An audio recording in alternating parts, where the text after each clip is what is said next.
La mer, si belle, si grande. Étant né dans une ville portuaire, j'aimais l'océan depuis tout petit.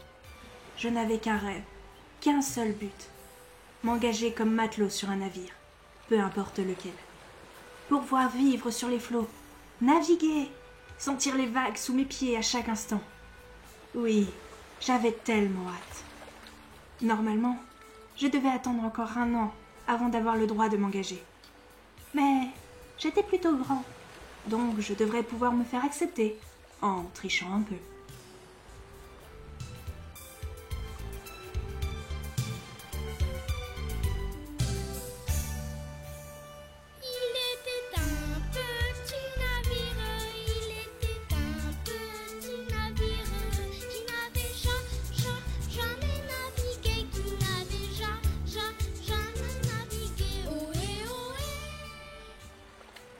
J'avais préparé mon sac. Comme je ne possédais presque rien, ça avait été facile. Mais quelques vêtements, le livre que m'avait offert le prêtre de l'orphelinat pour m'apprendre à lire, et le pendentif de ma mère, la seule preuve que j'avais eu une famille un jour. C'était mon porte-bonheur. Bien, il ne me restait plus qu'à trouver quelqu'un pour m'engager. Direction le port. Une fois sur place, mon regard a immédiatement été attiré par un immense 3-mâts. Il était magnifique. Son bois à la couleur chaude, sa taille imposante, ses nombreuses voiles qui fendaient le ciel. À l'avant, une figure de proue en forme de sirène semblait me sourire. Et partout sur le pont et à quai, des hommes marchaient d'un pas pressé, les bras chargés et affairés à de multiples tâches. Il était parfait. C'était un signe. Oh, c'était décidé, il fallait que j'embarque sur cette merveille. Maintenant, il fallait que je trouve un haut gradé et que je le persuade de m'engager en tant que mousse. Finalement, après quelques minutes d'observation, je repérais un colosse qui aboyait des ordres en direction de ceux qui chargeaient les provisions. Ça devait être le second. Prenant une grande inspiration, je m'approchai de lui avec toute ma détermination. Bonjour monsieur, vous bossez sur ce galion ? Ouais. Qu'est-ce qu'il veut, le mioche? J'ai pas le temps de bavasser. Je veux m'engager, voilà ce que je veux monsieur. Le type en face me dévisagea, à moitié surpris, à moitié amusé. Finalement, après un combat de regards où je me suis forcée à ne pas céder, il reprit la parole. T'as du cran, je t'accorde ça. Mais qu'est-ce qui te fait dire que tu peux nous servir à quelque chose, gringalet? Je suis orphelin, donc j'ai pas l'habitude de me la couler douce monsieur. J'ai l'habitude de bosser dur. Je peux faire la cuisine, nettoyer, laver le linge, et pour le reste j'apprendrai. Je veux juste naviguer, c'est mon rêve depuis tout petit. Je travaille dur et je mange pas beaucoup. Ouais, écoute, voilà ce que je te propose. Tu nous aides à faire le chargement, et si tu bosses bien, je parlerai de toi au capitaine. Ça te va? Oui monsieur. Motivé comme jamais, je me précipitai vers l'énorme pile de caisses et suivis le mouvement. Prenant une caissette de citron, je suivis l'homme de devant qui portait les mêmes pour me repérer dans le bâtiment. C'était un peu lourd, et je sentais que j'allais avoir du mal. Mais peu importe.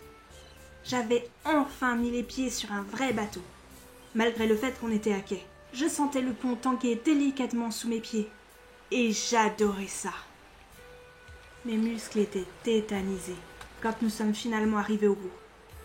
L'un des marins qui faisait des allers-retours avec moi, ayant pitié, me tendit une gourde d'eau. Je bus avec reconnaissance. Et il me proposa de me faire la visite du navire pour me récompenser de mon aide. Aussitôt, je me remis debout, ma fatigue envolée. Oh, j'aurais raté ça pour rien au monde. Il me montra comment me repérer dans les dédales intérieurs. Où étaient les salles clés pour moi si je réussissais à me faire engager. La laverie, la cuisine, le mess, les réserves de nourriture. Puis, il me donna les termes techniques les plus utilisés. Et il m'apprit ensuite à différencier le mât de misaine du mât d'artimon. Oh, j'avais l'impression de rêver, et je le bombardais de questions sur la vie à bord et les endroits où il avait fait escale. J'avais l'impression d'être au paradis, et mon enthousiasme devait être contagieux, puisque plusieurs matelots m'ont entouré, et ils ont commencé à me raconter différentes anecdotes de leur voyage précédent. Finalement, le capitaine lui-même est apparu. Et, après m'avoir demandé mon âge et posé quelques questions sur mes motivations, mon statut d'orphelin et d'autres détails, il me fit enfin signer un contrat d'embauche. J'étais aux anges. Ça y est, enfin! Ma nouvelle vie pouvait commencer. On me désigna ma couchette, un hamac et une caisse en bois pour ranger mes affaires, puis on me briefa sur les règles à bord, les interdits et les punitions, avant de me donner un planning et une liste de tâches à effectuer. Je me mis presque immédiatement au travail, avec une joie débordante qui fit rire l'équipage. Rien ne pouvait me faire peur.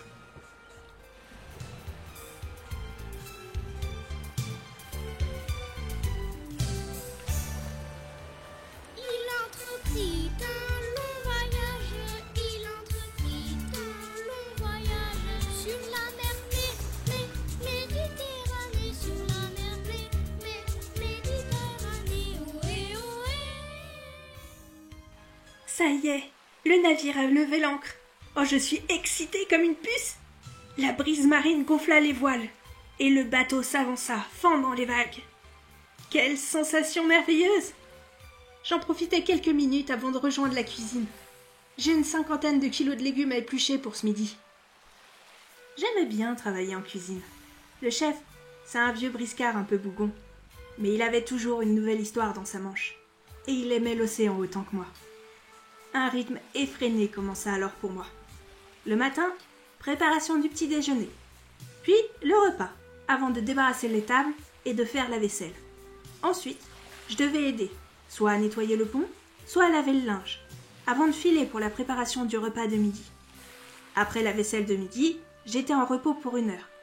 J'en profitais pour apprécier la brise marine et discuter avec les autres avant de redescendre préparer le repas du soir. Et une fois la vaisselle du soir faite, je m'effondrais généralement dans mon hamac jusqu'au lendemain. Une routine épuisante, mais qui me convenait. Le mouvement des vagues, l'odeur de l'océan, les cris des mouettes et les chantilly de l'équipage valaient 1000 fois tous mes efforts. Je commençais doucement à m'intégrer, apprenant les chants traditionnels, les entonnant de bon cœur, et prenant sur mon temps de pause pour apprendre les ficelles de la navigation et les légendes de la mer en compagnie de mes camarades. Petit à petit, je devenais ainsi un vrai marin, comme j'en avais toujours rêvé. Bon, je manquais encore d'endurance, mais tout le monde me répétait que ça viendrait avec le temps, que l'océan allait faire de moi un homme. 1 semaine s'est finalement écoulée. Nous devions en passer 3 en tout pour atteindre notre destination, Istanbul. J'étais impatient de découvrir un nouveau pays, moi qui n'avais jusque-là jamais quitté les ruelles de la ville où j'avais été abandonné. Aujourd'hui, pourtant, les hommes de l'équipage semblaient nerveux. L'un de mes camarades de dortoir, Travis, m'apprit que, vu le sens du vent et la température, une énorme tempête n'allait pas tarder à nous tomber dessus. Devant ma peur, il ricana et déclara que ce serait mon baptême du feu. Nerveux, je demandai alors ce que je devais faire pour aider. Il me donna quelques instructions pour que j'aille vérifier que tout était correctement attaché dans les cales de marchandises. Puis, il me conseilla de retourner ensuite dans le dortoir pour éviter de gêner les autres.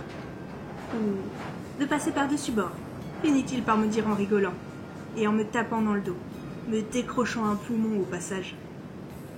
J'obéis immédiatement. C'était pas le moment de jouer l'écurie.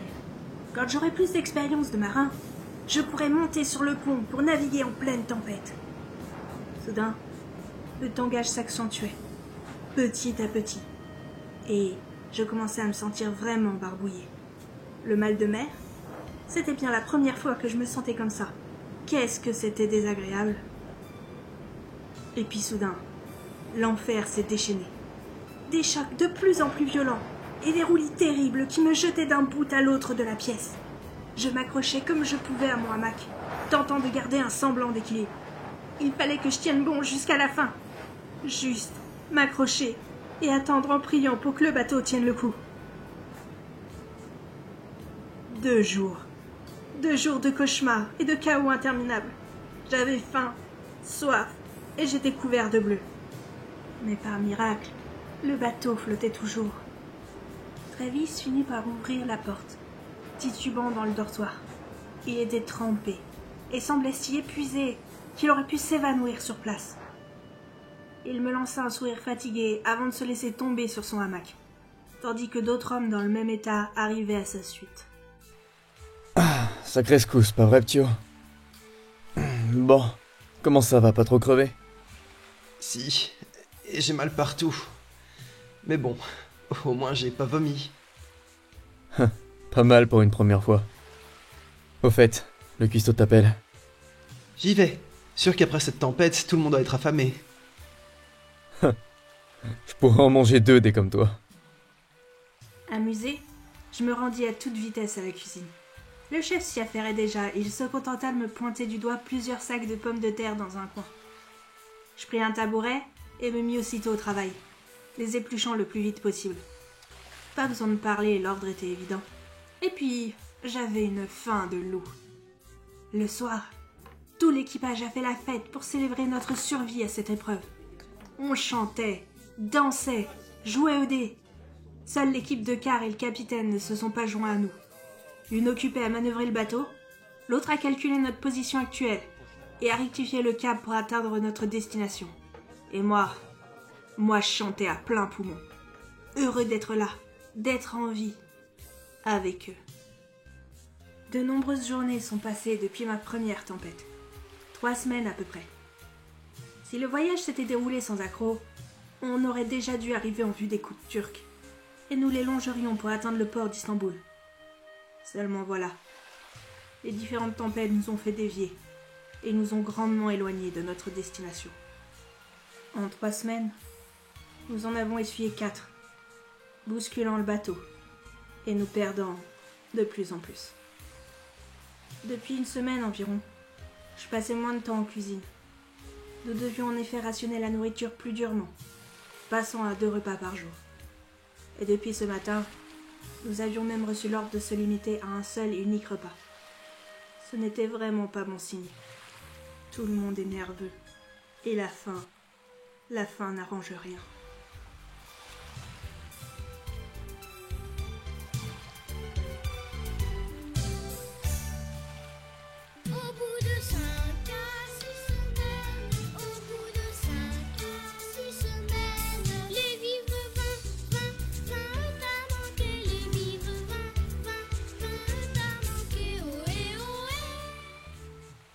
Encore une tempête.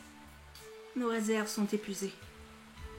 Heureusement qu'avec la pluie, nous ne manquions pas d'eau douce. Mais ce n'était pas grand-chose comparé à la faim.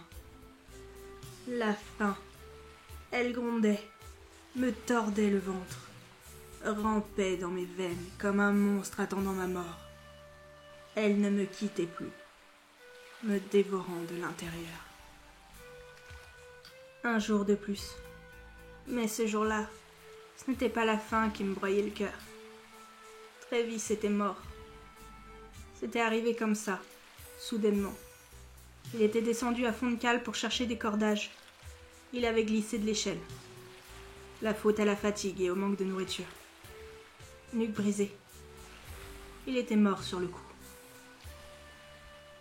Travis, c'était le membre de l'équipage dont j'étais le plus proche.